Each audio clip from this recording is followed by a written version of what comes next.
৩০০ kilometre গতিতে আঘাত হানবে দেশের তৈরি মিসাইল।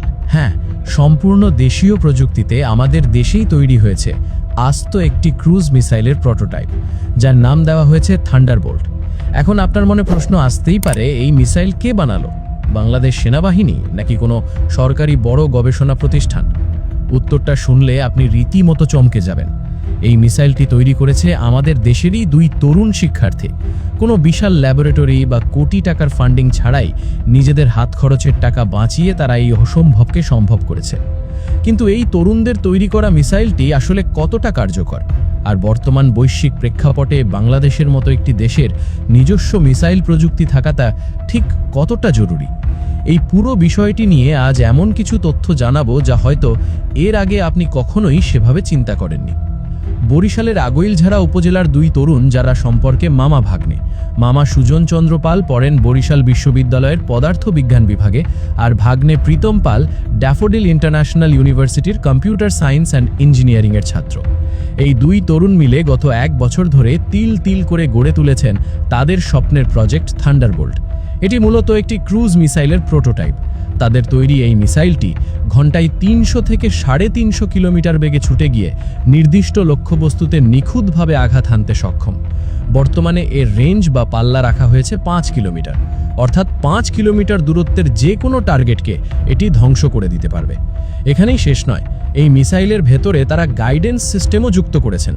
এর মানে হলো এটি কোনো সাধারণ রকেট নয় যে আকাশে ছুড়ে দিলাম আর কোথায় গিয়ে পড়লো তার ঠিক নেই, বরং এটি রাডার বা সেন্সরের মাধ্যমে টার্গেট লক করে একেবারে পিন পয়েন্ট অ্যাকিউরেসিটি আঘাত করতে পারবে। এই প্রজেক্টটি দাঁড় করাতে তাদের সময় লেগেছে পুরো 1 বছর, আর খরচ হয়েছে প্রায় 7 লাখ টাকা। এখন প্রশ্ন হলো, এই টাকা তারা পেলেন কোথায়? কোনো স্পন্সর? না, তারা নিজেদের টিউশনির জমানো টাকা এবং পরিবারের কাছ থেকে নেওয়া সামান্য কিছু সাহায্য দিয়ে এই বিশাল অঙ্কের যোগান দিয়েছেন। তাদের এই কাজের পেছনে শুধু যে শখ কাজ করেছে তা নয়, বরং দেশের মানবিক খাতকে এগিয়ে নেওয়ার একটা সুপ্ত বাসনাও ছিল। এর আগে তারা বায়োনিক হাত তৈরি করে তাক লাগিয়ে দিয়েছিলেন। এছাড়া নাসা এবং ইউরোপিয়ান স্পেস এজেন্সির মতো বড় বড় আন্তর্জাতিক প্রতিযোগিতায় শীর্ষ 10-এর মধ্যে নিজেদের জায়গা করে নেওয়ার অভিজ্ঞতাও তাদের ঝুলিতে রয়েছে। বোঝাই যাচ্ছে এই দুই তরুণের মেধা ও প্রযুক্তিগত জ্ঞান আন্তর্জাতিক মানের। আপনারা হয়তো ভাবছেন, মিসাইল তো তৈরি হলো, কিন্তু এর পরীক্ষা বা টেস্ট লঞ্চ কবে হবে? এখানেই এসে আটকে গেছে এই তরুণদের স্বপ্ন। কারণ একটি মিসাইল বা রকেট আকাশে উৎক্ষেপণ করা কোনো সাধারণ ব্যাপার নয়। এর জন্য সরকারি আর সামরিক কর্তৃপক্ষের বিশেষ অনুমতির প্রয়োজন হয়। যেহেতু এটি একটি প্রোটোটাইপ, তাই নিরাপত্তার খাতিরে চাইলেই যে কোনো জায়গায় এটি ওড়ানো সম্ভব নয়। সুজন ও প্রীতম এখন অপেক্ষা করছেন সরকারের অনুমতির জন্য। তাদের বিশ্বাস, সরকার যদি তাদের এই প্রজেক্টটিকে স্পন্সর করে বা প্রয়োজনীয় গবেষণার সুযোগ তৈরি করে দেয়, তাহলে এই 5 কিলোমিটার রেঞ্জের মিসাইলটিকে 500 কিলোমিটার রেঞ্জে নিয়ে যাওয়া তাদের জন্য কোনো ব্যাপার না।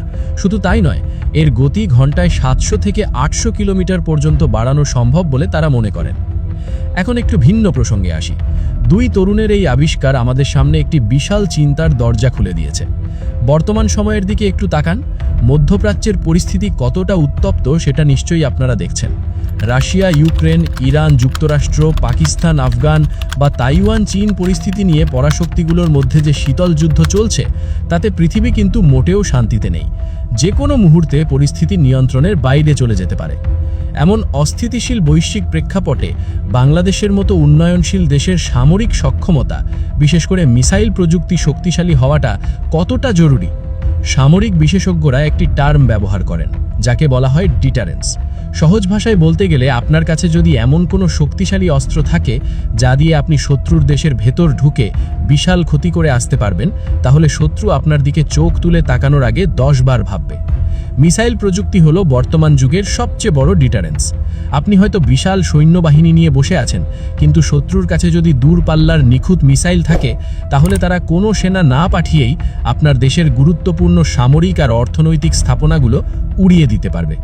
এই জায়গাটাতেই বাংলাদেশ এখনও অনেক বেশি আমদানি নির্ভর। আমরা কোটি কোটি ডলার খরচ করে বিদেশ থেকে আধুনিক যুদ্ধ বিমান, ট্যাঙ্ক বা রাডার সিস্টেম কিনছি ঠিকই, কিন্তু যুদ্ধের সময় যখন সবচেয়ে বেশি অস্ত্রের প্রয়োজন হয়, তখন অনেক সময় বন্ধু রাষ্ট্রগুলো পিছু টান দেয় বা আন্তর্জাতিক চাপে অস্ত্র সরবরাহ বন্ধ করে দেয়। তাছাড়া বিদেশি অস্ত্রের বড় সীমাবদ্ধতা হলো প্রযুক্তির নিয়ন্ত্রণ।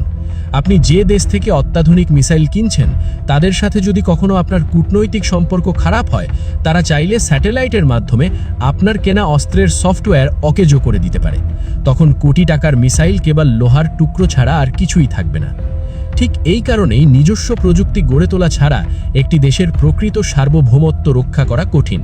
আর সুজন ও প্রীতমদের মতো তরুণরাই হতে পারে সেই নিজস্ব প্রযুক্তির মূল কারিগর।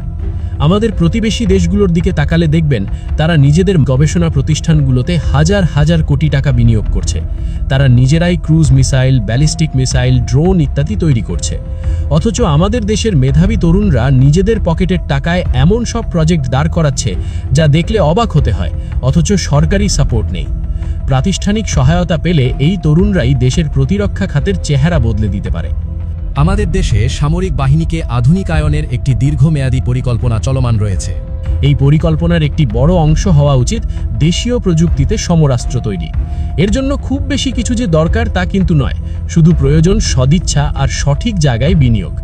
আমাদের দেশের ইঞ্জিনিয়ারিং বিশ্ববিদ্যালয়গুলোতে মেধার কোনো অভাব নেই, অভাব শুধু সুযোগের। সরকার যদি একটি নির্দিষ্ট ফান্ডিং তৈরি করে দেয় যেখানে তরুণরা তাদের ডিফেন্স রিলেটেড আইডিয়াগুলো সাবমিট করতে পারবে এবং সেখান থেকে সেরা প্রজেক্টগুলোকে নিয়ে তত্ত্বাবধানে কাজ করা হবে, তাহলে ফলাফল হতে পারে অভাবনীয়।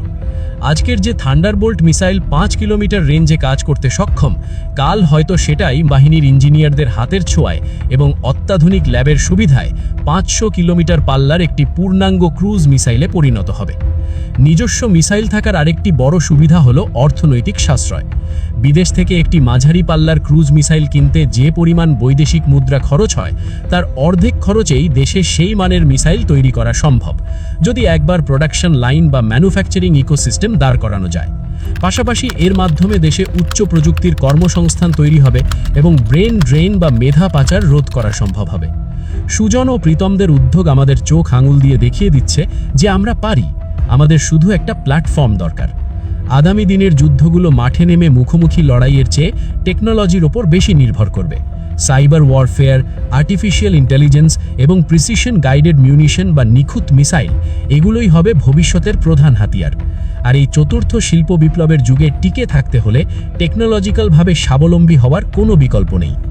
আজকের এই আলোচনা থেকে একটা বিষয় খুব পরিষ্কার, দেশের নিরাপত্তা শুধু বর্ডারে দাঁড়িয়ে থাকা প্রহরীদের হাতেই নয়, দেশের ভেতরে ল্যাবে বসে গবেষণা করা তরুণদের হাতেও নির্ভর করে। আপনারা কি মনে করেন, আমাদের কি এখন থেকেই নিজস্ব সমরাস্ত্র আর মিসাইল প্রযুক্তির ওপর ব্যাপক পরিসরে কাজ শুরু করা উচিত, নাকি আমরা যেমন বিদেশ থেকে কিনে কাজ চালাচ্ছি সেভাবেই চলা উচিত? সুজন ও প্রীতমদের মতো তরুণদের কি রাষ্ট্রীয়ভাবে সামরিক গবেষণায় যুক্ত করা উচিত বলে আপনি মনে করেন? আপনাদের মূল্যবান মতামত জানিয়ে দিন আমাদের কমেন্ট সেকশনে।